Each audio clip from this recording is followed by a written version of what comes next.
ఎప్పుడైనా మనం ఒక గ్రాఫ్‌ని డ్రా చేస్తున్నామంటే, అందులో మనం 2 ఫిజికల్ క్వాంటిటీస్‌ని రిలేట్ చేస్తున్నామని మీనింగ్.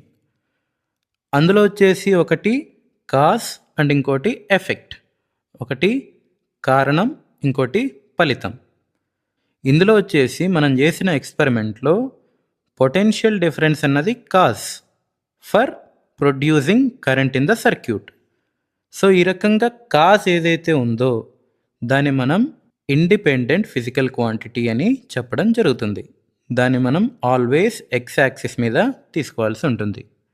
అండ్ కరెంట్ అన్నది పొటెన్షియల్ డిఫరెన్స్ మీద డిపెండ్ అయింది కాబట్టి ఆ కరెంట్ని మనం డిపెండెంట్ ఫిజికల్ క్వాంటిటీ అని చెప్పడం జరుగుతుంది.